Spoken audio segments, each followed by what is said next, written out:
buenas noches, señoras y señores, ¿cómo están ustedes? Bienvenidos a otra edición del Péndulo por Unicanal. Hoy les proponemos tres temas. El primero, vamos a conocer las recomendaciones de la Unión Europea tras las elecciones de abril pasado. Vamos a estar conversando sobre este tema con Renate Weber, la jefa de la misión de observadores de la Unión Europea. El segundo bloque, lo que se viene en materia de política de defensa en Paraguay, con el general retirado Bernardino Soto Estigarribia, futuro ministro de Defensa Nacional. Y el último bloque, ¿qué es lo que nos queda y lo que nos falta en materia de infraestructura? Lo vamos a analizar con el ingeniero Juan Manuel Cano, viceministro de Obras del Ministerio de Obras Públicas. Hay muchas cosas que se hicieron, hay muchas cosas por hacer y eso vamos a conocer con los planes que proyecta el gobierno actual y el que se viene. Después de la pausa ya estamos con la jefa de la misión de observadores de la Unión Europea.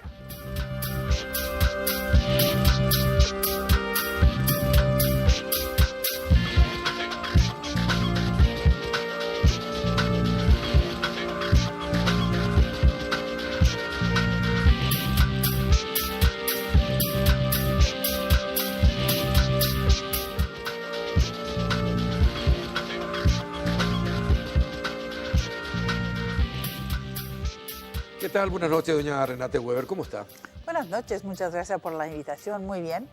Regresado en Paraguay para presentar el informe final, con muchas reuniones. Sí, en la conferencia de prensa algunas de sus expresiones causaron roncha. Un llamado de atención, sobre todo cuando hablaba sobre todo del financiamiento político. ¿Sí? Es muy importante. Es muy importante. Muy importante porque hoy en todo el mundo, y también lo vimos en la sociedad paraguaya, hay una gran expectativa de lucha contra la corrupción. Y el financiamiento político es fundamental en ese sentido. Y corrupción, ¿cómo es el tema? ¿La corrupción se sirve de los políticos para florecer o los políticos se sirven de la corrupción para enriquecerse? ¿Cómo es el tema? Yo creo que van mano a mano. Se puede hablar de una corrupción que es una corrupción en la administración, claro, pero claro que se puede hablar también en general, quiero decir, de una corrupción en la política. Y eso es para un país muy malo, porque la verdad es que afecta mucho el desarrollo democrático, pero también económico y social de un país. ¿Y cómo uno controla ese financiamiento? ¿Cuáles son las recomendaciones que deja y qué es lo que le preocupó del financiamiento político concretamente a la misión de observación? Bueno, valoramos mucho el hecho que por la primera vez se aplicó esta ley también en las elecciones en este año, pero nuestras recomendaciones están en ese sentido que es necesario aplicarse también en las primarias, porque en las primarias se gasta muchísimo dinero, y también hay que tener mecanismos eficaces de control. No solamente esta rendición de cuentas, ¿no?, que hace cada partido, sino un mecanismo de una institución de controlar y también con el apoyo de otros. Nosotros pensamos que el TCJE, el tribunal, sería el lugar mejor para tener un mecanismo así, pero el mecanismo debe ser interinstitucional, porque también es importante el apoyo de la Contraloría, de los fiscales, así que esta es la recomendación y yo espero de verdad que lo van a hablar y aprobar el año que viene en el Parlamento paraguayo. Ojalá. ¿Cuál es la diferencia? ¿Encontró diferencias entre las elecciones pasadas con estas? ¿Hubo mejora, no hubo mejora? ¿Empeoraron en ciertos sectores? ¿Cuál es el análisis que hace? Bueno, la última vez, en 2013, hemos hecho varias recomendaciones. Pocas de estas se cumplieron. Se cumplieron, pero sí que fue un avance. Incluso en el financiamiento. Es un primer paso, pero bueno, está aquí este primer paso. Lo que hemos visto también era, por ejemplo, que lo que yo llamaba en 2013 el deporte nacional, la compra de votos, pasó también este año, pero no tan visible. Era un poco más... Se cuidaron más. Bueno, eso dice algo. Dice que la gente entendió que no está correcto. Entonces tratamos de hacerlo de un poquito más escondido. Otras cosas que hemos visto más en 2013, como esta práctica horrible de corralones, Sí. fue mucho más reducido. Nosotros hemos visto solamente 2. No sé, también la gente entiende que no está correcto. ¿Aquí qué son los corralones? A ver, ¿a qué se refiere cuando habla de corralones? Nos referimos a esta práctica de casi encerrar, ¿no?, la gente de la población indígena y de darle comida y bebida por 3 días y después... Para que vayan a votar Sí, por un determinado exactamente, candidato. pero eso es una práctica muy degradante, ¿no? Al mismo tiempo, hay otras cosas de mejorar. Por ejemplo, en cuanto a la participación en la votación de unas categorías que todavía ya no están. Nosotros hemos hecho recomendaciones en cuanto a la participación política de las mujeres para ser elegidas. Y si vemos el resultado, claramente eso no se cumplió con eso, aunque era todo un debate, ¿no?, para la ley Sigue siendo de un país paridad. machista Sí. en materia política. Es un país bastante conservador, pero yo creo que hay ejemplos en la región y las cosas se pueden cambiar, si no como un milagro de la noche a la mañana, al menos poco a poco. Pero hay mucho que trabajar. Y eso hay que entender. Los hombres nunca van a dejar el poder sin una lucha. Así que si es una lucha... En realidad, el político o la política, porque también la mujer que está en la política no cede espacios. No va a ceder, porque es la naturaleza del político, finalmente, ¿no? Una vez que tienes acceso al poder, Sí. claramente quieres quedarte con este poder, pero ese poder no es para los políticos. Eso hay que cambiar. El poder que tenemos como político, porque yo soy política, ¿no?, en Europa, es un poder para la ciudadanía. Si no estamos en la política para la ciudadanía, entonces, ¿por qué estamos? Y yo creo que la ciudad paraguaya en este momento tiene esa expectativa que los políticos trabajen para ellos, para la ciudadanía. Y en ese sentido, por eso hemos hecho otras recomendaciones, por ejemplo, hemos hecho unas recomendaciones bastante fuertes, ¿no?, hablando de una reforma constitucional. Porque la verdad es que... ¿Para incluir qué, por ejemplo? ¿O para sacar qué? Para garantizar la independencia del Poder Judicial, lo que nos parece muy, muy importante. Y esto se puede hacer, por ejemplo, con un cambio en la composición del Consejo de la Magistratura. Hay varios ejemplos también en la región, pero es importante que los políticos no se metan para nada en el Poder Judicial. El Poder Judicial es independiente y así debe actuar.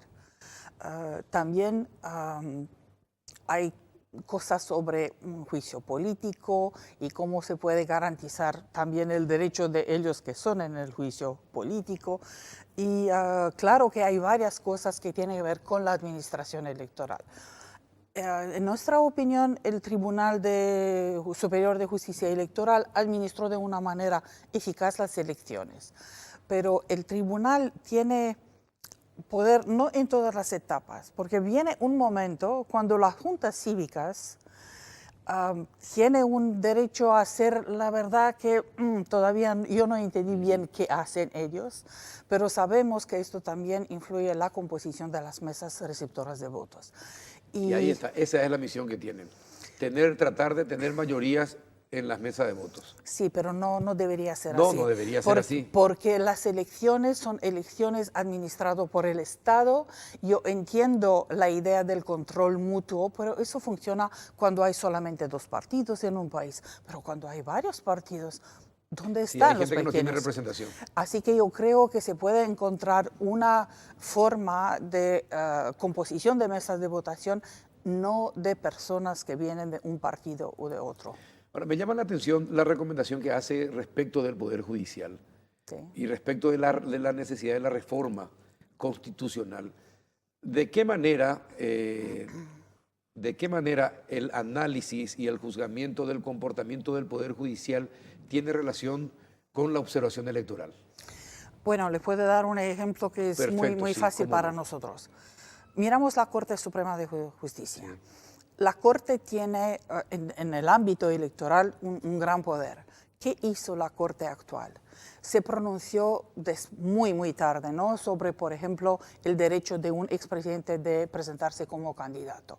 Y no se pronunció hasta el final de las elecciones sobre un otro asunto, la composición de las juntas cívicas. Pues eso no es normal. Una Corte Suprema de Justicia debe cumplir con su responsabilidad.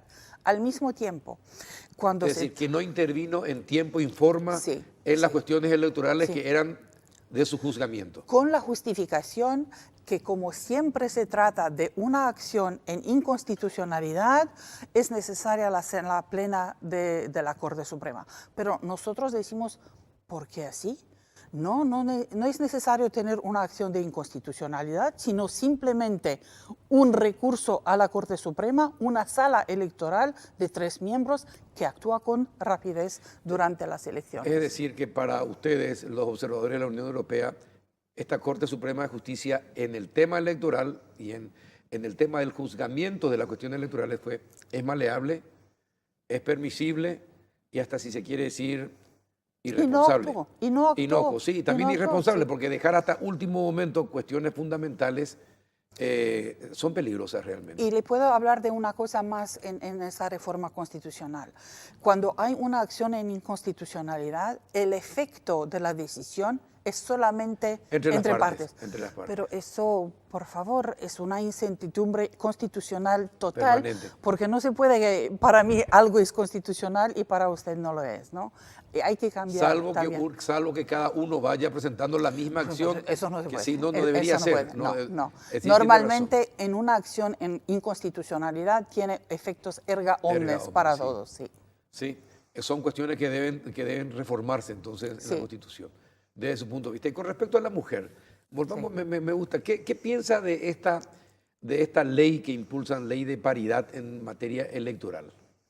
Bueno, la ley que se aprobó en la Cámara de Diputados, la verdad es que no entiendo por qué se aprobó. Es una ley que resuelva ¿qué? Nada. Bueno, el chiste es que es una ley de paridad sin paridad, pero la verdad es que ahora es casi una recomendación de políticas públicas. No hace falta tener una ley. Una ley normalmente ayuda mucho porque impone un cambio en el comportamiento. Pero si hablamos ¿qué de paridad? Si paridad significa 50-50, que hablamos de 40-60, no importa, o de 30-70. Importante es garantizar que las mujeres se van a encontrar en listas, en las posiciones para ser elegidas. Y yo creo que es muy importante empezar con las elecciones, quiero decir, con la participación en la política, porque en los ejemplos que hemos visto en la Unión Europea, en varios países, después este tipo de comportamiento se traslada también en la administración, en el mundo universitario, e incluso en el sector empresarial aún más lento. Pero ¿está de acuerdo en una imposición así de una ley que diga 50% de representación de mujeres en el Parlamento y 50% de hombres? Le pregunto esto porque hay críticas en cuanto a que lo que debe primar siempre es la capacidad antes que la imposición de números. Sí, de acuerdo que la capacidad, la profesionalidad es importante, pero dime, ¿cuántas veces se cuestiona la capacidad y la profesionalidad de los hombres? Porque siempre la cuestión, la cuestión sale solamente cuando se trata de mujeres. No, hay que trabajar también con las mujeres para darle más apoyo y más confianza en ellas mismas para que se... Pero también deben involucrarse más en las cuestiones políticas. Es verdad, y también la verdad es que la política no es para personas débiles, sino para personas más fuertes, ¿sí? Así es. Bueno, ¿y qué otras recomendaciones deja la Unión Europea, Renate? Bueno, se trata mucho también de la administración electoral en general. Se trata también de la inclusividad. Por ejemplo, hay categorías en Paraguay que todavía no pueden votar. Sordomudos, estudiantes de escuelas de policía o también detenidos, población indígena ¿Qué hacemos con la inclusividad de la población indígena, que en este momento se siente muy discriminada y la verdad simplemente utilizada para votar? Candidatos independientes, otra cosa que es muy interesante, ¿por qué es importante que una persona tenga un partido político para presentarse como candidato a la presidencia o gobernador? Al final de nuestro informe, cuando tenemos una tabla de recomendaciones, también hacemos referencia a la legislación internacional donde Paraguay está parte. Es una tabla al final. Y en cada recomendación vas a encontrar también qué es el Pacto de Derechos Civiles y Políticos, qué son las recomendaciones de la Comisión de Derechos Humanos de las Naciones Unidas y otras. Y yo creo que eso puede ayudar porque no es un invento nuestro, sino que es una práctica al nivel internacional. Ahora, le pregunto algo. Es muy importante para el Paraguay recibir a una misión de observadores. Pero ¿qué pasa si no se cumplen con las observaciones que dejan y las recomendaciones que dejan? Esta semana estoy en el mood optimista, así que yo espero que unas de ellas se van a cumplir. ¿Y por qué? Porque veo que en el país se habla en este momento también de la posibilidad de una reforma constitucional, de una reforma electoral. Hay un proyecto de código desde 2014. Yo creo que es una buena base para continuar a trabajar en esto. Y la Unión Europea está lista de verdad para apoyar en este sentido, con todo lo que puede, con proyectos, con expertos, que sean expertos de la Unión Europea o de la región, porque al final estos son recomendaciones. Sí. La decisión es la decisión de los paraguayos. Soberana, claro. Pero es importante que tenga una decisión informada, ver cómo están las cosas en otros lugares, cuáles son los efectos de una decisión. Y yo creo que en ese sentido un apoyo por parte de la Unión Europea sería importante. Es decir, la misión de la Unión Europea, si no se cumplen las recomendaciones, establece algún tipo, recomienda algún tipo de aplicación de sanciones a Paraguay, ya sea comercial, ya sea política, no. O no venir más a otras elecciones, si es que no se cumplen. Eso sí, yo creo que si no se cumple con nada, que si se cumple con unas cosas sí, pero si no se cumple con nada, la tercera vez, si la Unión Europea recibiría una invitación de enviar una misión de observación electoral, yo creo que no lo haría, porque es importante también. Bueno, Paraguay es un partener muy importante para la Unión Europea, pero eso significa también que queremos juntos, ¿no?, avanzar en este camino democrático, de una democracia funcional. No se trata de sanciones económicas y algo así. Pero no hay ninguna punición. No hay una punición, pero sabes cómo pasan las cosas, ¿no? Cuando te encuentras con tu interlocutor paraguayo y tú sabes que hiciste un esfuerzo, no una vez, sino dos veces, y en el país nada pasa. Pero estoy mucho más optimista hoy, ¿En de serio? verdad. ¿Por qué está más optimista? A ver, ¿qué está viendo que la vuelve más optimista? Porque he hablado con varios interlocutores de varios partidos políticos y veo una apertura mucho más grande en cuanto a unas de las recomendaciones, incluso de recomendaciones bastante fuertes, ¿no?, en la administración electoral, pero también en este cambio constitucional. Y eso me parece muy importante. En 2013 yo recuerdo que ni se tocaba la idea de reforma constitucional. Bueno, ahora hablamos de esto. Así que... Ahora, ¿y usted cree en la palabra de los políticos? No siempre y no 100%, pero al mismo tiempo creo que si hay una presión interna por la ciudadanía, porque la ciudadanía tiene expectativas, y al mismo tiempo, si nosotros también queremos apoyar, al final los políticos van a ir en el camino que es el camino correcto. Hay otros países que rápidamente cumplieron con las recomendaciones de otros países en materia de observación electoral. ¿O todos presentan resistencia para el Sí, cambio? una resistencia existe en todos los países, sí. No es un proceso fácil. El día siguiente de que se termina una observación, sí, todo van a cambiar. No, porque también es un proceso para los políticos de asimilar lo que decimos en estas recomendaciones. Al final se dan cuenta que es también no solamente en el interés general de la sociedad, sino también en el interés de los políticos. Y yo creo que en Paraguay, como casi en todo el mundo, la ciudadanía no ama mucho a los políticos. No. Entonces, si haces unos cambios, si puedes de verdad demostrar que tú trabajas en el interés general, eso también puede ayudar con la imagen del mundo político. Los políticos no le endulzan el oído y le hacen escuchar lo que sus oídos quieren, les agrada. Bueno, eso es el asunto de los políticos. Yo sé que hay una resistencia en todo el mundo, créame. Y ahora estamos hablando, por ejemplo, en la Unión Europea, ¿no? De una reforma de la Unión Europea. Y también veo este tipo de resistencia. Y, por ejemplo, cuando se trata de financiamiento político, esta es una cosa que incluso en Europa, yo creo que no tiene más de 10, 15 años. Hemos cambiado tanto en los últimos años que ni yo no podía imaginar. Así por eso yo estoy tan optimista. El mundo cambia con mucha rapidez y en Paraguay lo hemos visto así.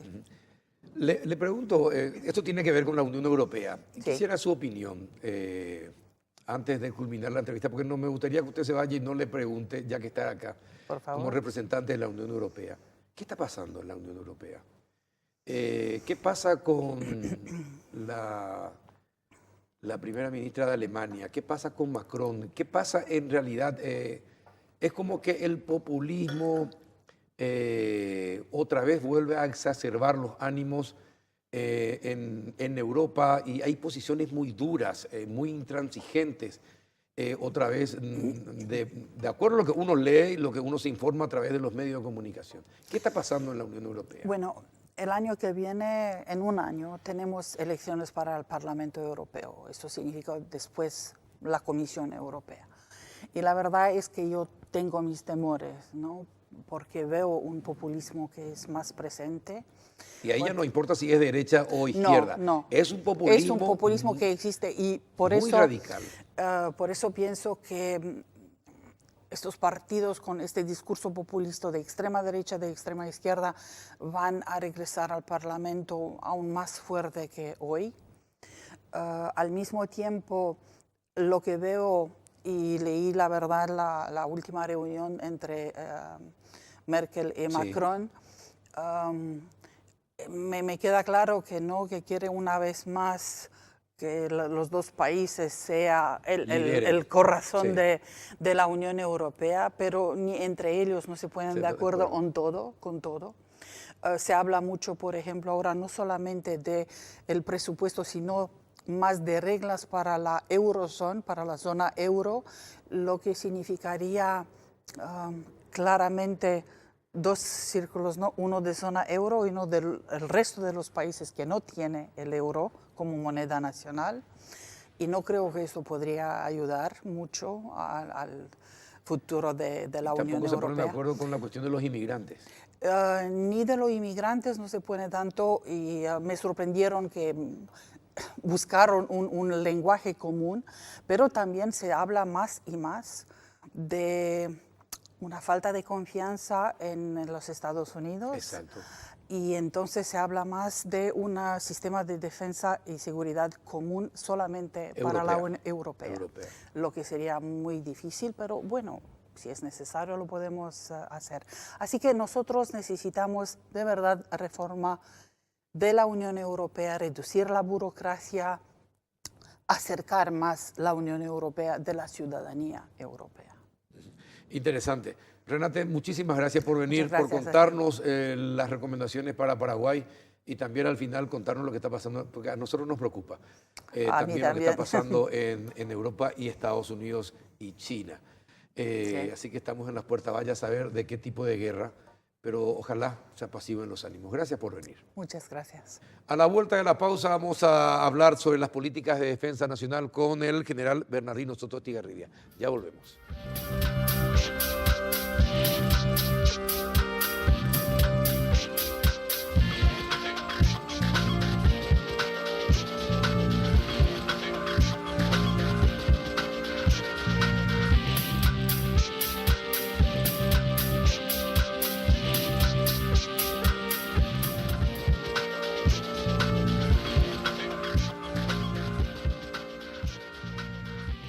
Buenas noches, general Bernardino Soto Estigarribia. ¿Cómo anda? Buenas noches. Buenas noches, Carlos. Un placer de compartir contigo este programa y mi respeto para la teleaudiencia.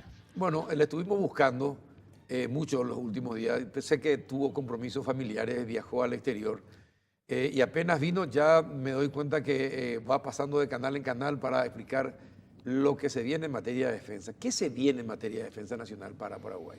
Así es, Carlos. En materia de defensa se viene un gran desafío por las condiciones en que se encuentra actualmente el instrumento de la defensa que son las Fuerzas Armadas.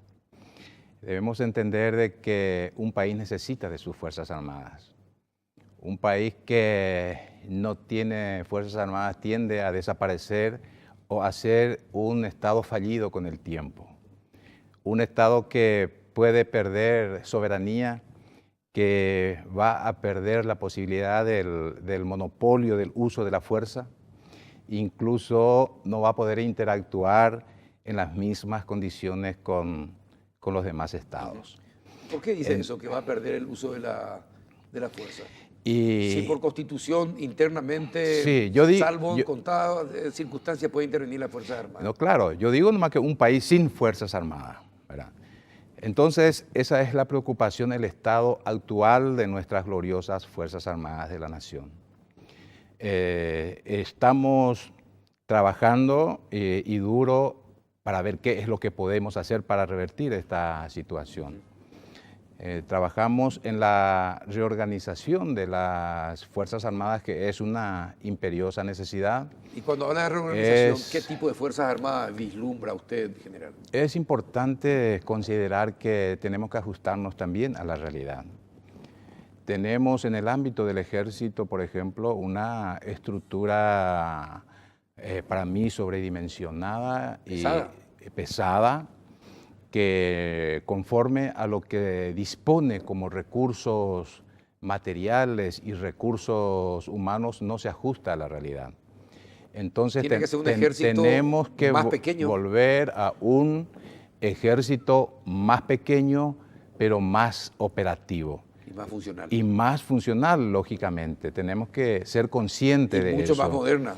Y mucho más moderna, por supuesto. Porque si no, nos quedamos desfasados en todo. Vamos a estar desfasados, sin duda.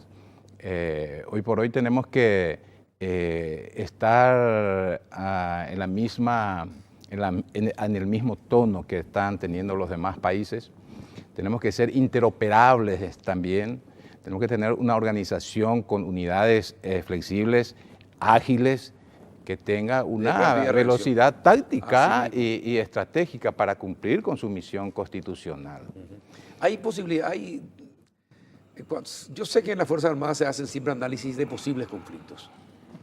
En el Ministerio de Defensa también se hacen eso, se tiene cuáles podrían ser los posibles conflictos en la región, por ejemplo, y que podría obligar a Paraguay a intervenir y por lo tanto, ¿qué tipo de conflictos y qué tipo de Fuerzas Armadas necesita para enfrentar algún tipo de conflicto? ¿Hay algún estudio, algún análisis al respecto? Bueno, un país que no tiene hipótesis de conflicto no merece tener Fuerzas Armadas. Así de simple. Las razones históricas que tenemos y considerando además que la paz no es decisión unilateral del conductor de un Estado, ni una decisión unilateral de un pueblo. Necesita estar de acuerdo los demás estados para que exista una paz. Hemos trabajado en lo que me ha tocado como ministro ya en el 2013 a participar de foros de Ministros de las Américas, en donde se consideran los conflictos y las apariciones de las nuevas amenazas. Entonces, hoy por hoy, lo que queremos en la región es tener una paz, una zona de paz. En eso se está trabajando, en las medidas de confianza mutua, que exista una plena, valga la redundancia, confianza entre las Fuerzas Armadas de la región, entre los conductores de los estados de la región, y ahí está también el ministro de Defensa trabajando. Hipótesis de conflicto interestatal es muy remoto. Es difícil pensar la agresión de un Estado hacia Paraguay en estos momentos. Pero no se puede descartar nunca. Pero nunca se puede descartar. Porque los conflictos son inherentes al hombre. Al ser humano. Al ser humano. Entonces puede aparecer algún tipo de conductor de un Estado que queriendo desviar la atención de un conflicto interno en un país, por ejemplo, que quiera pretender lograr la cohesión de su pueblo. Inventar una guerra al vecino. Inventar una guerra. No va a ser la primera vez que se hace. Por decir una cosa. Más que todo, eso es mirando del país para afuera. Pero tenemos que mirar, en materia de defensa nacional, tenemos que mirar al país por dentro y mirar qué amenazas tenemos por dentro, amenazas internas, amenazas transnacionales.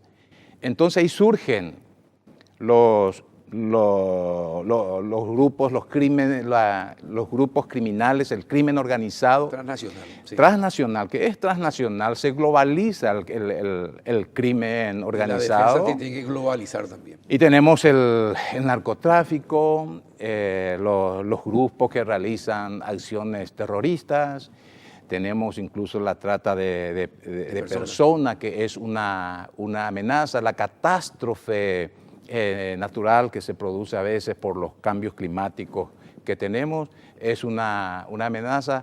Incluso digo yo que la pobreza también es una amenaza. No la condición de los pobres, no los pobres, sino la condición de pobreza. Todas esas amenazas emergentes, que se lo llaman así, tienen que ser enfrentados con las capacidades que tiene el Estado, y ahí entra el instrumento militar. ¿Por qué?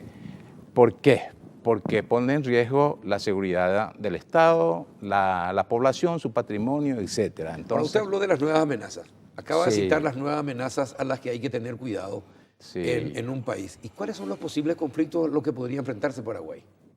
Usted habló de conflictos y nuevas amenazas. Sí. Acaba de mencionar algunas de las nuevas amenazas con las que los países tienen que enfrentarse. ¿Y cuáles son los conflictos, los posibles conflictos que puede sostener Paraguay? ¿Cuáles son? Le pregunto esto porque si uno ve la región, los vecinos se armaron hasta los dientes. De por sí, un imperio como Brasil está muy bien preparado. De por sí, Argentina está muy bien armada. Y en los últimos años, en los últimos 10 años, Bolivia se ha armado de manera increíble y es una de las mejores fuerzas armadas de la región actualmente. Y Paraguay no tiene fuerza armada. ¿Qué hace Paraguay en ese sentido? Es precisamente, Carlos, porque nunca va a desaparecer las hipótesis de conflicto. Sí. Siempre tiene que existir. Y si se fortalecen las Fuerzas Armadas es porque existen hipótesis de conflictos. Ahora, ¿cuáles son las amenazas actuales que puedan poner en riesgo la seguridad de los estados? Son en este momento, en la región por lo menos, el crimen organizado. El narcotráfico más concretamente. Claro. El narcotráfico y los grupos... La aparición de los grupos terroristas. Terroristas. Sí. Imagínate lo que ocurrió en Ciudad del Este, por ejemplo, el PCC. Es un grupo... Sí, durante unas horas perdimos la soberanía. Se perdió la soberanía, de Ciudad del Este. No tuvimos la capacidad de reaccionar, las fuerzas públicas no pudieron reaccionar, se enseñorearon en parte de nuestro territorio en Ciudad del Este como 2 horas, y eso es increíble. Pero, general, hay una cosa, no va a tener usted el presupuesto que va a... Si usted quiere una fuerza operativa, y cuando dice Cuando dice que necesitamos unas Fuerzas Armadas operativas, ¿concretamente a qué se refiere? Me imagino que se referirá mayor capacidad profesional de los hombres, tener los armamentos y la tecnología y los vehículos necesarios para rápida movilización, porque nosotros no vamos a ganar guerras, pero lo que podemos hacer es asustarle a la gente hasta que las cancillerías empiecen a negociar, que es lo único que nos queda, ¿verdad? A no ser que tengamos alguna bomba atómica por ahí preparada, cosa que dudo. Pero sí, cuando usted habla de una Fuerza Armada operativa, ¿a qué se refiere? Bueno, primero voy a decir de que nuestras Fuerzas Armadas sistemáticamente sufrió recortes presupuestarios Totalmente. desde el 89 a esta parte. Eso para entender un poco lo que yo quiero, y ojalá que nos ayuden en construir una conciencia colectiva para que nuestra sociedad pueda entender de la importancia de un instrumento de defensa para un Estado. Entonces, en esa sistemática reducción del presupuesto nos encontramos hoy con unas Fuerzas Armadas casi inoperativa, por no decir inoperativa.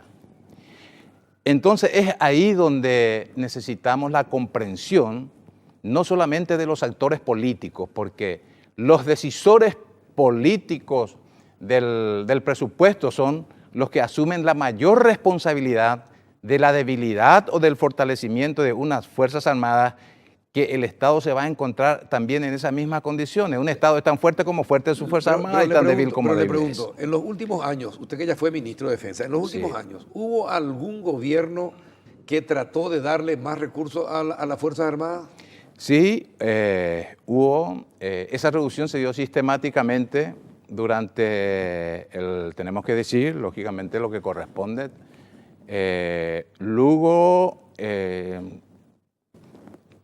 estableció un presupuesto razonable en donde se han renovado muchos materiales. Cuando en el 2012, Carlos, en el 2012, el presupuesto para inversión era de 362.000 millones de guaraníes para las Fuerzas Armadas. De aquel tiempo a hoy tenemos 90.000 millones. ¿Tanta fue la reducción? Tanta fue la reducción del presupuesto. Pero ¿por qué se da también eso? Precisamente por la incomprensión de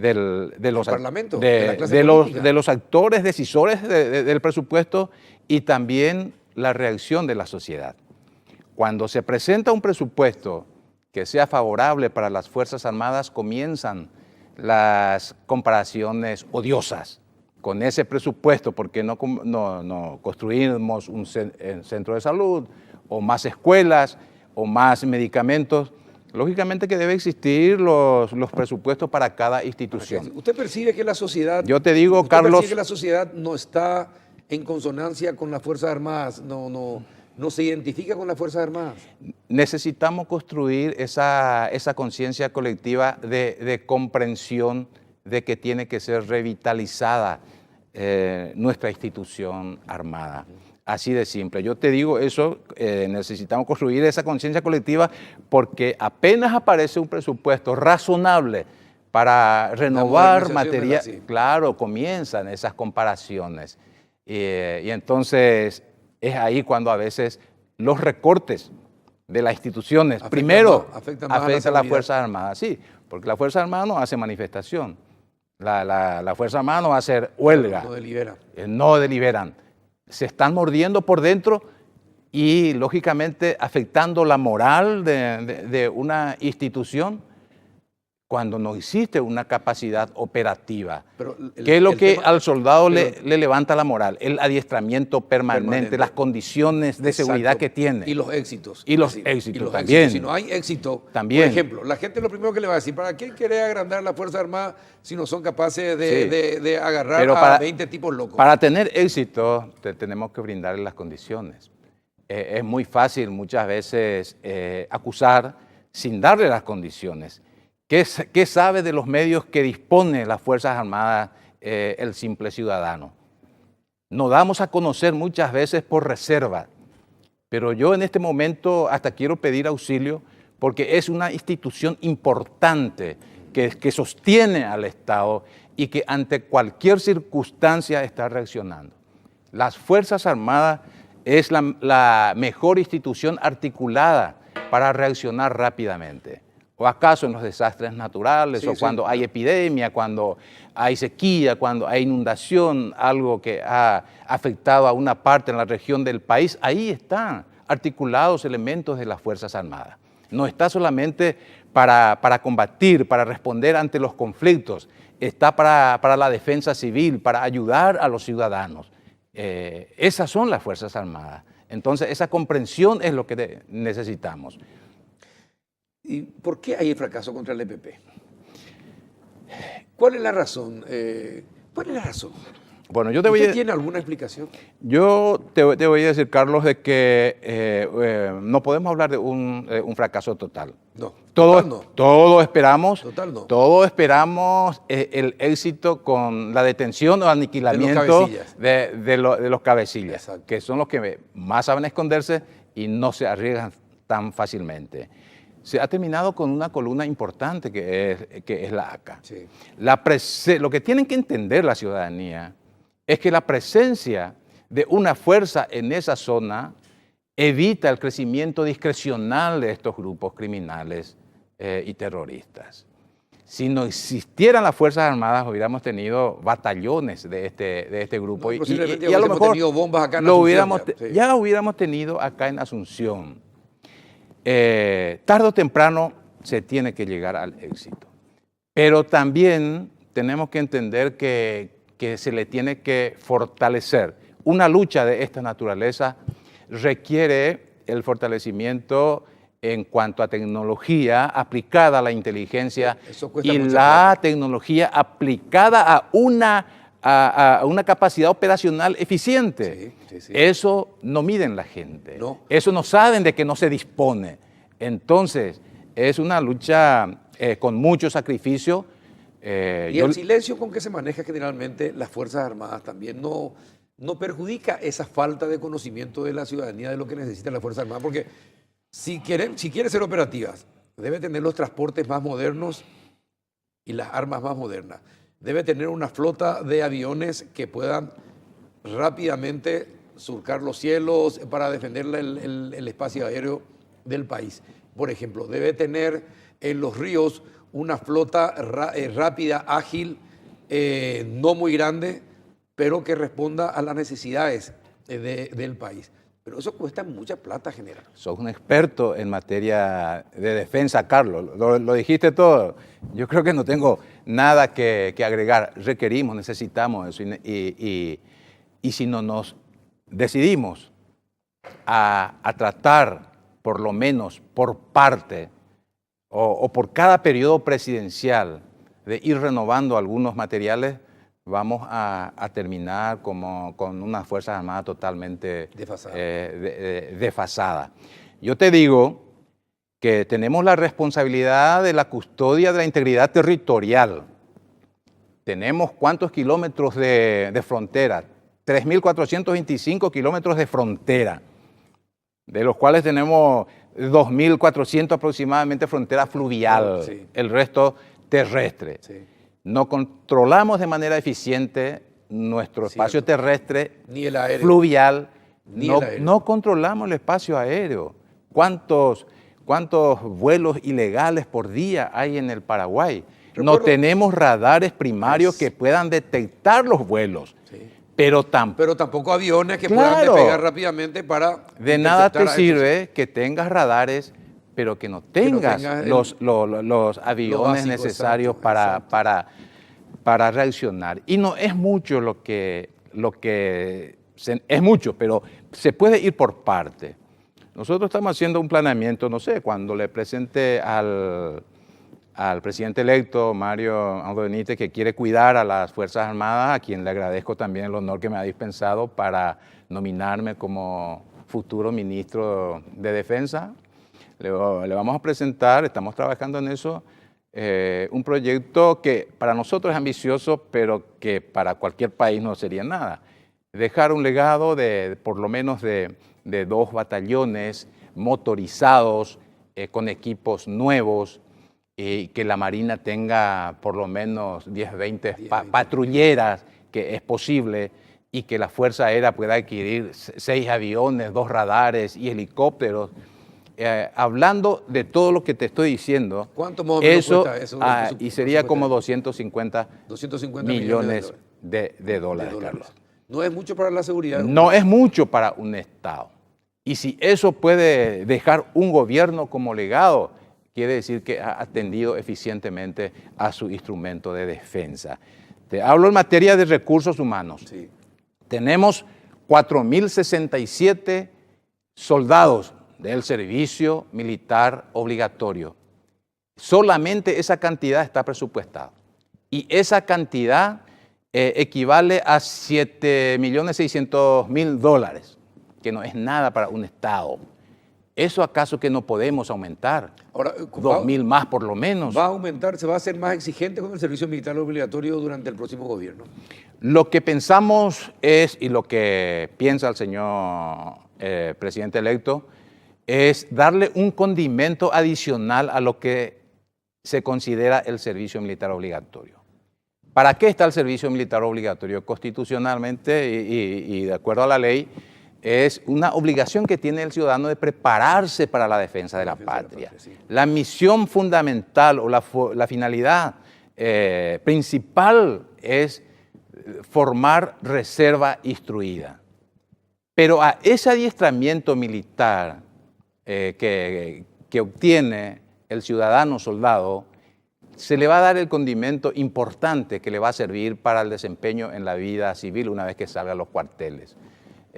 Aumentar una capacidad profesional, conocimiento de oficios, estamos hablando ya con la futura ministra de Trabajo, coincidimos en eso, de fortalecer, reorientar las capacidades que puedan aprender el ciudadano en los cuarteles y también para aquellos que van a cumplir el servicio sustitutivo, aquellos que presentan su objeción de conciencia, porque hoy por hoy los ciudadanos que objetan el servicio militar no cumplen ningún servicio sustitutivo como manda la Constitución Nacional. Entonces, que ellos también, en los lugares en donde se están desempeñando... Me imagino que no va a haber arreos. No, eso terminó, Carlos. El servicio militar prácticamente es voluntario. Es obligatorio, pero va a ser voluntario. Prácticamente voluntario. Lo que queremos es incentivar, estimular al ciudadano, a los padres y al ciudadano que está en edad militar de concurrir a los cuarteles. Las Fuerzas Armadas, dentro de su responsabilidad social, cuida la salud de manera integral del soldado que van a los cuarteles.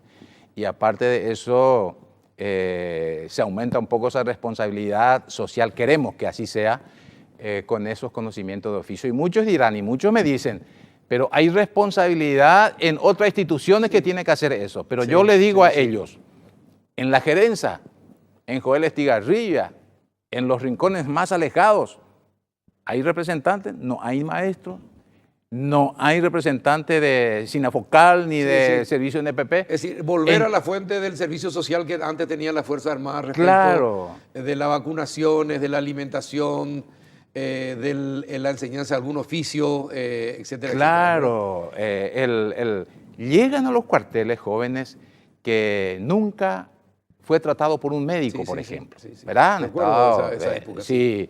Entonces, esa es un poco la reorientación. Ahora, ¿y usted está de acuerdo que la Fuerza Armada sea mixta, general? Y hoy la Fuerza Armada es mixta. No yo sé, pero ya lo sea que más no operativa lo que no podemos es hacer que la ley de paridad también llegue, porque es una institución totalmente diferente. El Estados Unidos ya hay combatientes mujeres, francotiradores mujeres. Sí, pero siempre en menor proporción. Israel mismo. También. En Israel las mujeres hacen su servicio militar. Sí, pero hay obligación, obligatorio. De supervivencia. Claro, es un estado diferente. Sí, un estado diferente. Sí. Tenemos nuestras Noruega Fuerzas no Armadas tiene son, conflicto con nadie, pero son por mixtas. lo menos con Rusia no tiene conflicto. Sí. Pero su servicio militar es mixto también. Es decir, Sí. pero va a tener en cuenta, va a ser eso posible. Es decir, si alguna joven quiere hacer el servicio militar, quiere estar en la caballería o en la infantería, no va a tener problema. El servicio militar no puede ser mixto porque no está contemplada en la Constitución, en las normas vigentes en nuestro país. Solamente cumplen el Y servicio si hay una reforma militar. constitucional, ¿se podría incluir en la Se podría, Pero claro usted que se podría. ¿sería de su agrado eso o no? Es muy difícil que se dé en nuestro país, pero hay que brindarle la posibilidad, hay que abrirle las puertas, que si quieren, porque tienen tan alto desempeño como cualquier varón. Yo fui instructor en los Estados Unidos, estuve 3 años enseñando en una escuela militar de los Estados Unidos y son tan capaces como los son varones. tan capaces. Así mismo. Y hacían juntos el adiestramiento físico, el adiestramiento militar, o sea que pueden desempeñarse. Pero no es difícil. No, No le veo muy convencido. hay que abrir. Soy de abrir la posibilidad. Pero ahora mismo tenemos dificultad con nuestros varones para ir a cumplir el servicio militar obligatorio. Yo no sé cuánto tendríamos, pero hay incluso mujeres y jóvenes que dicen yo quiero hacer el servicio militar obligatorio, Sí, ¿verdad? sí, sí. Que eso sería un ejemplo para los demás. Hay muchas veces, y a menudo estoy escuchando de que sí, Paraguay no necesita de Fuerzas Armadas, Costa Rica no tiene Fuerzas Armadas. Pero Yo le su digo- Guardia Nacional es mucho más poderosa que cualquier Yo le Fuerza digo Armada que en la su región. Guardia Nacional tiene un presupuesto de 950 millones de dólares, Sí, sí. más Sí, sí, que nuestras Y con fuerzas una preparación públicas. impresionante. Impresionante, Sí, lo sí. mismo Panamá, 1.200 millones es su presupuesto, 1.200 millones de dólares, y no tiene Fuerza Armada porque tiene una fuerza de defensa, o sea, la denominación nomás. Y nuestro presupuesto es el 1.2% del Producto Interno Ese va a ser Bruto. su principal que problema general, el presupuesto. Va a tener que convencer a los nuevos legisladores de la necesidad de modernizar las Fuerzas Armadas. Yo espero y le digo a los legisladores, a los actores políticos que tengan influencia, de que todos somos responsables por nuestras Fuerzas Armadas. Las Fuerzas Armadas son de la nación. Vos sos responsable, yo soy responsable, más el actor político responsable del presupuesto, el que tiene la responsabilidad de cuidar la institución, tiene su responsabilidad. Entonces todos juntos tenemos que construir esa conciencia colectiva que estoy diciendo, Carlos. General, espectacular, te agradezco que hayas venido, que hayas aceptado la invitación y espero que no sea la última vez, general, que una vez que asumas el cargo permanentemente estemos en comunicación, porque es muy importante la comunicación. Es Y si importante. si usted quiere que la gente quiera a las Fuerzas Armadas, de nuevo, tiene que ser accesible a la comunicación. Vamos a estar accesibles siempre, Carlos, siempre estuve accesible. Ahora estoy casi toda la semana. Sí. Ayer le estaba viendo Entonces, Sí, así mismo. voy a estar disponible para la prensa. Perfecto. Te agradezco que hayas venido, general, y que tengas éxito en tu tarea. Muchas gracias, Carlos. Muy amable. A la vuelta de la pausa, lo que queda y lo que falta en materia de infraestructura con el ingeniero Juan Manuel Cano. Ya regresamos.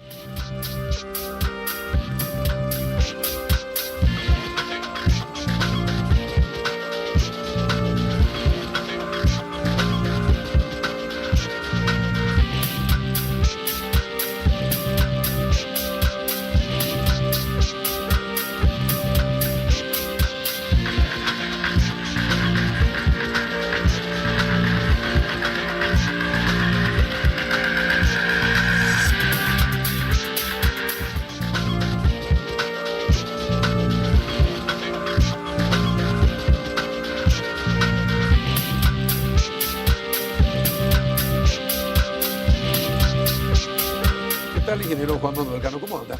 Muy bien, Carlos. Un placer estar acá. Gracias por venir. No. Muchas gracias por venir.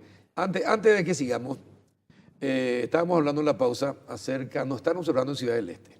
Ah, no me digas. Sí. Hay un grupo muy particular que está en el este del país, está observando y les envío un saludo a todos los compañeros de Dende. Mañana nos integramos, yo tengo que irme junto a ellos. Así que un saludo muy especial a ellos. Están viendo el programa. Espero que no se aburran. ¿Verdad? Sí. Bueno, ingeniero, ¿qué pasa? Mañana usted me dice que se inaugura el acceso este, Laguna Grande. Laguna Grande, el acceso este. ¿Ya se terminó completo? La obra está totalmente terminada, tiene 14 kilómetros. Empieza en la ruta 1, en la antigua ruta 1. Se une a la ruta 2, luego pasa hasta la ruta que va de Luque a San Lorenzo y termina en Madame Lynch. Es una vía rápida en donde... ¿Seguro que va a ser rápida? Sí, tenemos toda la infraestructura montada como para que tengamos también un desplazamiento bastante más ágil que los otros caminos que actualmente se disponen. Y forma parte ya de un programa en la zona metropolitana que es, digamos, de va a mucha descongestionar inversión. Mariscal López, la ruta Mariscal Estigarribia. Es así mismo. Ese es el objetivo, ¿no? Ese es el objetivo, como también eso va ligado al pavimento asfáltico que hicimos en toda el área metropolitana con más de 600 kilómetros, en donde prácticamente desde Capiatá, por ejemplo, uno viene en forma directa ya, no necesariamente por la ruta, sino hay caminos alternativos que nos permiten acceder mucho más rápido y eso hace posible de que se vaya descomprimiendo este infierno diario que es ingresar a Asunción, ¿verdad? Después de mucho tiempo se ha hecho un plan de inversiones importante. Hace poco tiempo habíamos habilitado el tramo limpio Mariano Roque Alonso, se ha remozado totalmente el tramo de la Traschaco ahí, terminado las obras de Madame Lynch y también el viaducto, lo mismo que este caso del acceso este, y también hoy gozando ya de ese primer tramo de la costanera tan deseada por mucho tiempo que hoy sirve a toda la comunidad, ¿verdad? Hoy se hablaba de la costanera norte, que el trancazo se produce en otra parte. ¿Cómo se va a solucionar ese trancazo en el acceso a la costanera norte, el segundo tramo? El tramo que está con problemas es el que es de acceso a Artigas porque son calles provisorias. Está faltando todavía el tramo de primer presidente, que tenemos la intención de recibir la autorización municipal para iniciar los trabajos de los viaductos, un viaducto de 1.350 metros y otro de 460 metros, que permitirán ya en este caso no tener esos atascos. Si tienen los permisos, ¿en cuánto tiempo se inician las obras? Las obras pueden iniciarse en un plazo no mayor a 30 días, que es la movilización normal que tenemos, y tienen un plazo de ejecución de 12 meses. Es decir, en un año. En un año tienen que estar los dos viaductos. Tienen que estar los dos viaductos y el tramo que une la calle Primer Presidente con la costanera actualmente en la rotonda. ¿Y qué pasa con las expropiaciones? Las expropiaciones están terminados los procesos de evaluación y faltan iniciar el proceso de pago. Es decir, eso no tiene... Eso ya depende de Hacienda. Depende de Hacienda y del presupuesto, que está ya en este presupuesto del año que viene, está incorporado y también forma parte de todo el proceso anterior en donde ya han sido relocalizadas o retiradas en muchos casos más de 700 familias. Es decir, no ha habido inconvenientes mayores. Cualquier tipo de obra como esta produce una situación social que es delicada, ¿verdad? Pero gracias a Dios se ha contenido, se ha trabajado muy de cerca con la gente, con mucha sinceridad y por sobre todas las cosas atendiendo su situación particular en cada caso. Eso ha permitido de que hoy estemos ya con el tramo de costanera propiamente terminado, faltando solamente los detalles y la iluminación que va a permitir de que a finales de este año eso esté totalmente concluido, ¿verdad? A finales de este año. Así en la es. costanera norte hasta el Botánico. Exacto, va desde el Botánico hasta General Santos, totalmente terminado a fin de año con la iluminación. Inclusive la iluminación se va a ir habilitando en forma gradual, ¿verdad? Por tramos, de forma que ya podamos ir habilitando más horas de servicio a la gente. ¿Y en la costanera sur? La costanera sur se pasó para la apertura de oferta el día 27 de julio, en donde se van a recibir las ofertas y tiene también una longitud de 8 kilómetros que va a terminar ¿Hasta dónde? ¿En el Cerro de Lambaré? Del Cerro Lambaré, uniéndose a Cacique Lambaré en la parte final. Si te ubicas más o menos, pasaría cerca de lo que era el Hotel Itán Ramada antiguamente. Sí. Y del otro lado, en primera etapa se va a construir una calle interna para poder hacer el refulado, relocalizar a la gente y luego de que la gente esté relocalizada se hará el tramo costero necesario para completar la segunda etapa. ¿Y qué pasa con las subidas, con las crecidas en esa zona? Las obras en este caso son de construcción de la parte vial y del refulado para levantar eso y que la gente pueda tener las viviendas en nivel de no inundación. Ciertamente es el inicio. ¿Cuántos metros se va a elevar el Aproximadamente, es variable de acuerdo a la topografía, pero un promedio de 5 metros de altura. ¿Verdad? Esa sí es una zona que tiene una alta incidencia de población afectada. Es decir, se está hablando en el inicio de 2.500 viviendas, estimando en una segunda etapa llegar a 5.000, pero hay más de 12.000 viviendas que hay que construir en la zona y eso es un proyecto que va a llevar varios gobiernos seguramente. Lo importante de este caso es que eso sea una política de Estado, es decir, ir concluyendo obras por periodos de forma que la gente vaya saliendo de esa precariedad en la que está viviendo. ¿Y qué se van a hacer? ¿Barrios nuevos se van a hacer? Sí, tenemos un convenio de operación con Senavitat y con la Municipalidad de Asunción a los efectos de que esos barrios reciban todo el tratamiento urbanístico necesario y que no solamente incluyan viviendas, sino incluyan servicios públicos, incluyan lugares donde se puedan hacer centros de creación de empleo, porque como hoy la situación es prácticamente que todas las familias viven o del reciclado o de otro tipo de actividad, entonces hay que darle una actividad permanente, digna, seria, que les permita tener un ingreso razonable y eso es un proceso social bastante largo, ¿verdad? Entonces es lo mismo que en su momento se deberá hacer en Costanera Norte, que también tiene una incidencia importante, ¿verdad? ¿A cuántas personas afecta toda la obra de la Costanera? Costanera Norte estamos hablando de aproximadamente unas 6.000 familias. En Costanera Sur, 12.000 familias. En total serían unas 20.000 familias. Aproximadamente. Es zona que fue invadida en zona inundable. Muchas veces decimos el agua subió, sí, no, pero lo que realmente se van posicionando en el lecho del río. Eso es lo que ha ocurrido, ¿verdad? Pero de cualquier forma son realidades que tenemos que afrontar y debemos tener, como decía, no solamente en un gobierno un programa, sino que llevar una política de largo tiempo que en un periodo de 15 años se vaya resolviendo eso en forma permanente. Ahora, ¿el proyecto termina ahí o habría la posibilidad de continuar hacia el Departamento Central? Tengo entendido que en el caso de Costanera Norte hay un tramo todavía que terminaría en Puente Remanso. Sí. Ese sería una etapa posterior. Y en el caso de Costanera Sur se debería hacer un estudio para poder hacer una circunvalación completa llegando hasta San Antonio. Es decir, son proyectos realmente grandes y ambiciosos, pero necesarios, ¿verdad?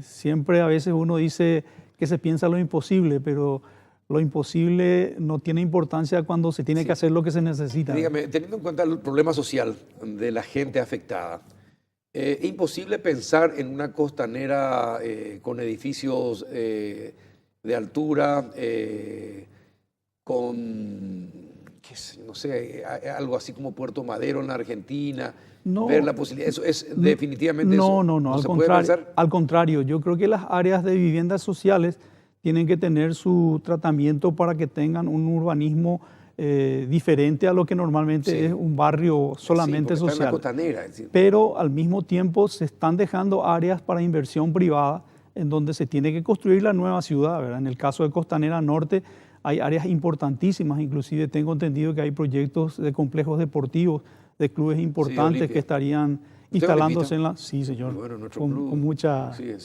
Así que nuestro club va a tener que construir su estadio. Se está teniendo ese criterio de poder tener también inversión privada en el sector y eso permitirá seguramente generar empleo también para la gente, ¿verdad? O sea, no es solamente darle la casa, hay que atender socialmente y hay que tener en consideración que la generación de empleo es tan importante como darle la casa. Totalmente. ¿Verdad?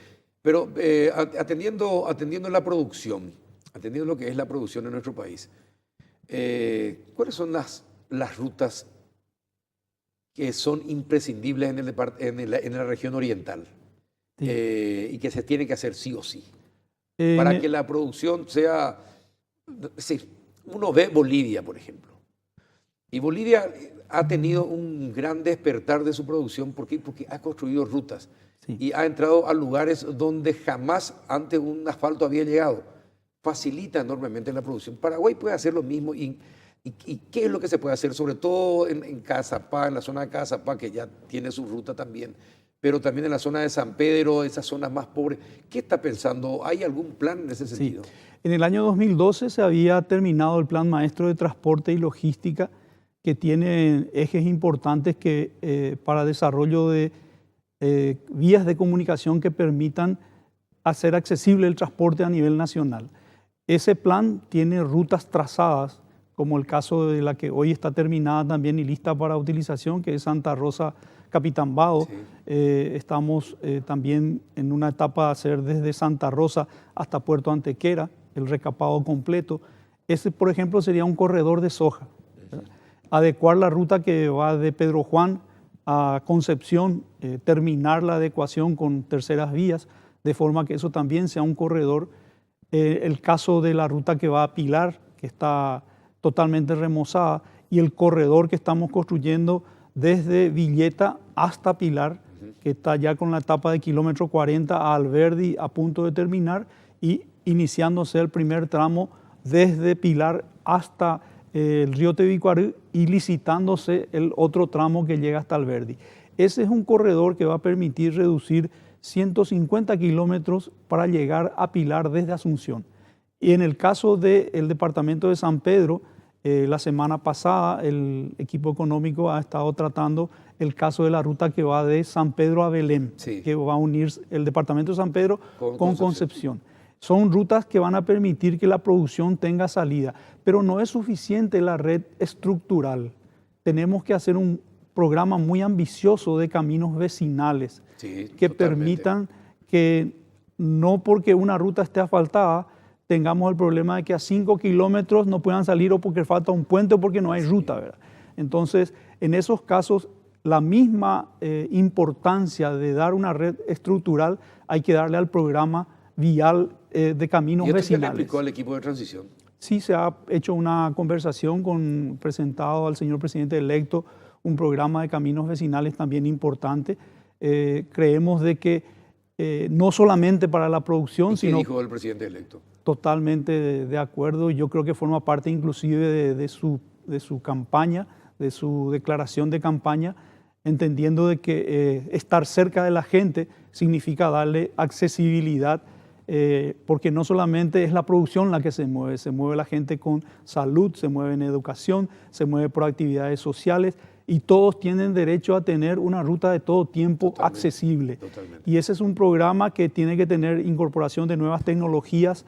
Se han incorporado, por ejemplo, los puentes metálicos que han dado un resultado importante. En un mes prácticamente se ha resuelto inconvenientes de gente que tenía que dar vuelta 80 kilómetros para salir a una ruta asfaltada.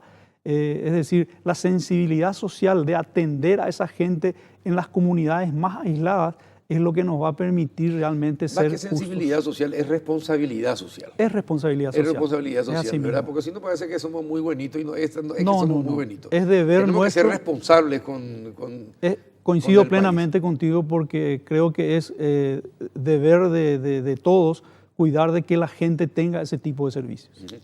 Pero hay un déficit. Muchísimo. Pero hay uno sobre todo. Después, yo hablé con Wiebe de Chortizer. ¿Y qué pasa con la Traschaco? ¿Qué pasó con la Traschaco en todo este tiempo? Bueno, la Traschaco. 2 millones de litros de leche que se pierde es mucho al año.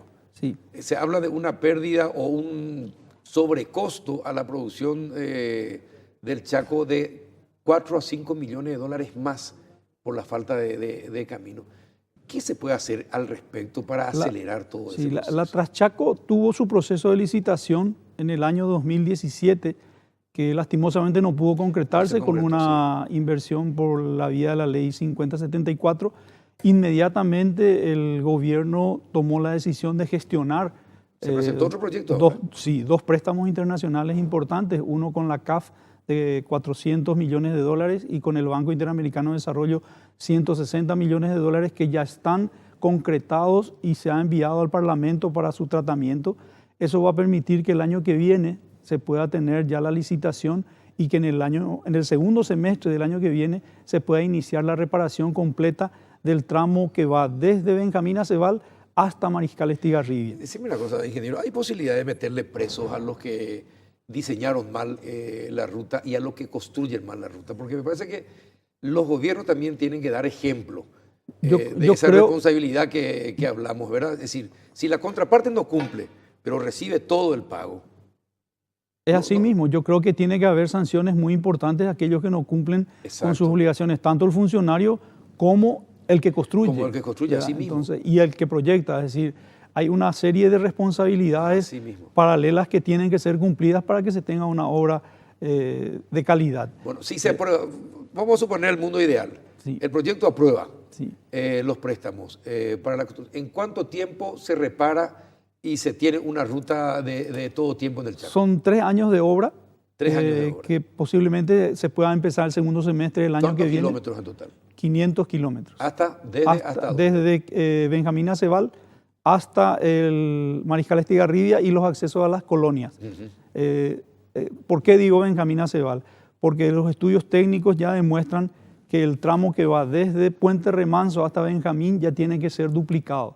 Y eso va a entrar en otro programa que es de duplicación hasta Falcón, la rotonda Remanso, de Remanso hasta el aeropuerto. Si la costanera llega allí, hay que hacer otro tipo de ingeniería. Es así, ya esa zona se volvió urbana, es decir, el Bajo Chaco, la zona de Villa Ayes, ya no forma parte del Chaco del otro lado, es parte de la zona urbana del área metropolitana. Entonces, su tratamiento ya es diferente con relación al resto de la ruta, ¿verdad?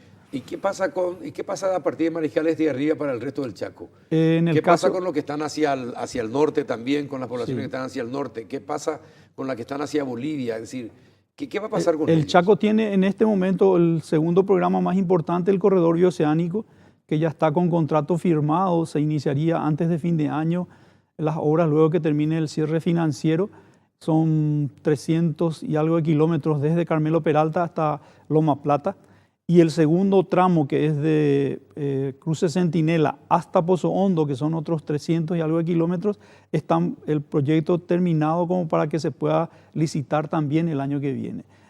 Va a depender de la modalidad que el Ministerio de Hacienda recomiende, que puede ser por vía de la Ley 5074, como también puede ser a través de un financiamiento externo, ¿verdad? Entonces, esas son definiciones que en el caso del Ministerio de Obras Públicas, lo que se hace es recibir la indicación específica del Ministerio de Hacienda y se camina en base a eso para poder concretar las obras. Pero las 500 y pico los 500 y pico de kilómetros son 3 años de trabajo. Sí, en el caso de la Ruta 9 desde Benjamín hasta Mariscal. Recordando también que ya está terminado el tramo Mariscal La Patria Pozo Hondo. Es decir, el tramo de La Patria Pozo Hondo está totalmente recapado y en el caso de Mariscal a La Patria está en ejecución la parte fundamental y está terminando ya un recapado completo. Como recordarás, esa zona tuvo muchos problemas de proyecto y la obra que se había construido tuvo inconvenientes. Entonces, eso está totalmente reconstruido y se va a tener desde Puente Remanso hasta Pozo Hondo totalmente reconstruida, más el corredor bioceánico en sus 2 etapas y la zona norte, que es lo que va desde hacia Bahía Negra, Fuerte Olimpo, toda esa zona, hay un proyecto de recuperación que todavía no es pavimento asfáltico, pero que sí va a recibir también un proyecto de mejoramiento con alteamiento y instalación de puentes y alcantarillas que permitan tener también tránsito de todo tiempo. ¿Cuántos puentes falta instalar para facilitar el transporte en el interior? ¿Tienen ustedes algún diagrama al respecto? Cerca de más de 20.000 metros lineales de puentes, de los cuales se recibió en el inicio del gobierno aproximadamente 3.500. A la fecha llevamos más de 12.000 ya en ejecución, construidos, instalados. Es decir, realmente en puentes se ha hecho un paso muy importante, incorporando, como dije, tecnologías nuevas, puentes prefabricados, puentes metálicos. Se ha desechado ya la utilización de puentes de madera porque la vida útil ya no permite usar ese tipo de material y ya no existe, desde luego. Entonces, hay una serie de programas en el caso de puentes que permitirán unir esas comunidades que justamente dijimos están aisladas por razones de que no tienen o tienen un puente caído. Ingeniero, estamos viviendo un proceso de urbanización terrible. Sí. Y no solamente Paraguay, el mundo está viviendo un proceso de urbanización. Pero lo que respecta a Paraguay, el río se puede usar como vía de comunicación. Totalmente. ¿Qué es lo que se tiene pensado algo al respecto? Sí, en el caso de la hidrovía, como recordarás, se había... Pero interno, digo interno, para un movimiento interno, ¿se puede usar el río como vía de comunicación? Claro, totalmente. Inclusive en el caso metropolitano, sí, hay un proyecto de transporte fluvial que uniría San Antonio con Puente Remanso. Con Puente Remanso, espectacular. Eso está presentado, inclusive una iniciativa de empresa que... Sería como los ferries. Exacto.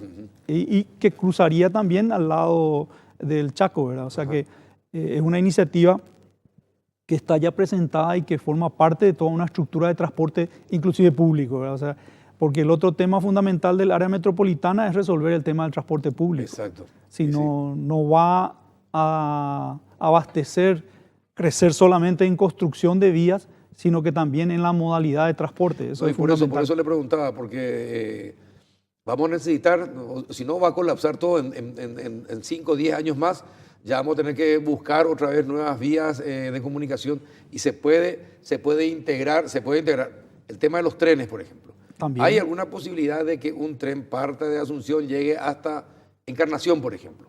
Sí. ¿Verdad? Y después de Encarnación se vaya al costado de la Ruta Sexta, llegue hasta Ciudad del Este. Hay un proyecto de tren bioceánico que está, lastimosamente, en el tema del tren, solamente el de pasajeros no resuelve el tema financiero. Ajá. Y en el caso de Paraguay tenemos un inconveniente de distancias cortas con cargas no permanentes, es decir, no hay un mineral que tengamos que transportar todo el año, sino que nuestras cargas son estacionales por la cosecha. Entonces, hay momentos en donde no se tiene carga suficiente para poder hacer. Claro. Y en las distancias cortas, todavía el transporte terrestre compite con eso. Me quedan 2 minutos, pero le tengo que hacer la pregunta. ¿Y para cuándo servicios eléctricos? Si tenemos 2 hidroeléctricas y es energía limpia, ¿para cuándo? En el caso particular del tren de cercanías, creo que ya tiene una previsión de tren eléctrico. En el caso del Metrobús, se está haciendo la instalación como para que en un periodo de 5 años se incorpore ya la tecnología de los buses eléctricos. ¿Por qué no ahora? Porque todavía la tecnología en buses de este tamaño no están totalmente probadas. Entonces se va a hacer una primera etapa con el 5% de flota eléctrica y se va a ir creciendo para que en un periodo de 5 años se pueda renovar la flota. Creo que todo apunta a que en corto tiempo, 10 años, esto esté realmente con una inserción importante de transporte eléctrico en el país. Ojalá sea así. Ingeniero, muchísimas gracias por venir. No, gracias, Carlos. Y dígale al ministro que no tema de venir tampoco. ¿Se da cuenta? Fue una charla amistosa, es decir, muy constructiva, por cierto, y para que nos enteremos de cuáles son los proyectos y las necesidades del país en materia vial. Tengo entendido que el señor ministro tenía un compromiso, por eso nada más, y espero haber cumplido. Dígale que me dé una, entonces. Pero usted cumplió totalmente. Aparte, como olimpista, mejor todavía. Muy bien. Gracias, ingeniero. No, gracias por haber venido. Muchas gracias, Carlos. Bien, 3 temas que hoy tocamos. Las recomendaciones, ustedes escucharon lo que decía Renate Weber acerca de las recomendaciones sobre toda la clase política de este país para que tome decisiones fundamentales en pos de la transparencia electoral. También lo que tenemos que gastar si es que queremos tener un país seguro en materia de defensa nacional y lo que se viene en materia del servicio militar obligatorio y el alternativo.